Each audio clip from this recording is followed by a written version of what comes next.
We are gearing up for a strong cold front on this Friday. I am KHOU 11 meteorologist Kim Castro. Let me get you ready for the day. We saw some overnight showers in case you had the door open or the window open to let in some of that cool air. You heard some of that patter, that shower activity. Still seeing that this morning. We saw it scoot along the coast, now mainly along the island. Bolivar Peninsula, Galveston, seeing some light to moderate rain. Rainfall through the night over the last 12 hours, about an inch or an inch and a half in some localized areas. League City being one of those. Just west of the island, an isolated spot with an inch of radar indicated rain. Same deal for Palacios to Bay City.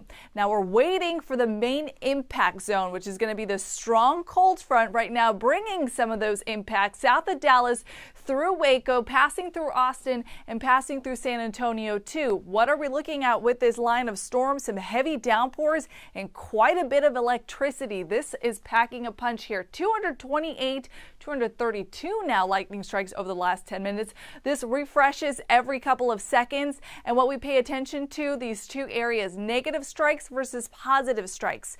Positive strikes are 10 times stronger than negative strikes. And the reason for that, they come from the top of the thunderstorm cell and make it all the way down to the ground, which is why they have more potency. Negative strikes come from the base of the thunderstorm cell down to the ground. The difference could be 30,000 feet. So if a storm is that tall, it travels through all of that space. It means it has a lot of heat and a lot of intensity along with it. So we're not only going to see that risk as we progress through the afternoon, but potentially some strong wind associated with this front. So let's talk about the timing, when you have to prepare for that. Well, start preparing now. Make sure you've got plans to give yourself extra time to get to where you're going. I know it's game one of the World Series. Lots of us either headed to the juice box or in the vicinity to watch the game, or maybe perhaps you're going over to a relative's or a friend's house to watch the game. It is Friday after all. Make sure you keep in mind that starting off at 11 o'clock, we're going to see that line push to our far western counties. That's a snapshot showing us some heavy downpours for Brenham, some heavy downpours starting to get into Colorado, Wharton, El Campo area. As we head into the 1, 2, 3 o'clock time frame, all those showers pushing through the city center. We've got the threat of strong storms between that time frame, 11 to 5 o'clock. I think the severe component is going to be focused along the coast, Matagorda, Brazoria, potentially Wharton, and even Colorado. And the main impact time frame for those areas around 1 and 2 o'clock when we see the daytime heating and that front line up. It'll scoop up all the moisture. With the instability, we could see some heavy impacts with the front pushing through. As we head into our Saturday, things clear up and things look much better. But before then, we've got to watch for heavy downpours first and foremost. Many spots that see the shower activity will wind up with between 1 to 2 inches. Now, localized areas, these purples here, in between our recording stations, could see upwards of 2.5 inches, potentially 3.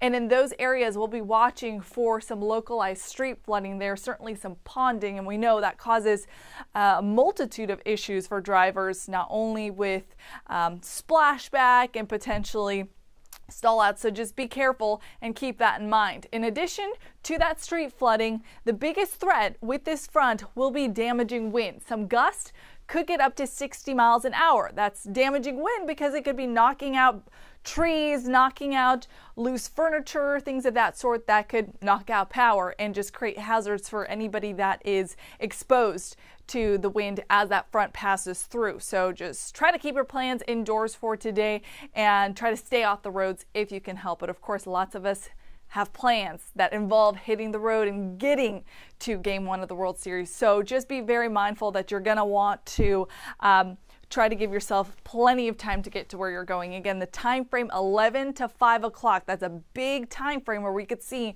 some of these strong storm impacts. Large hail, not a threat. However, some of these cells could see some small hail. And the reason for that, once these thunderstorms get a lot of strength, it'll cause the updraft to collect those water droplets and potentially freeze them. So we could see a couple of storms give us some small hail. And the threat for tornadoes is there because we do have some instability in the atmosphere, and with the shifting of the wind, we could see that thunderstorm turn in the horizontal, from the horizontal to the vertical, and start to reach the ground. So just keep that in mind. The Storm Prediction Center has flagged our area for the severe threat potential today. Most of us on the lowest threat, 1 on the 1 to 5 scale, but you notice the areas in yellow predominantly for I-10 and areas southward, we're at a level 2, so a heightened risk, 15% to see that strong wind, the downpours, and potentially even the isolated tornado.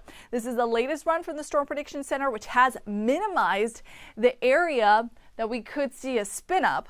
So it's at a 5% and mainly along the coast. So Matagorda, Brazoria, we'll be watching radar quickly and throughout the day to make sure we're not seeing any spin ups and warning you about that if we do see it. So make sure you're downloading the KHOU apps and you have those alerts set on your phone. So if you're in a warned area, we can let you know about it. Lingering showers do continue to game time. So first pitch, 7:03.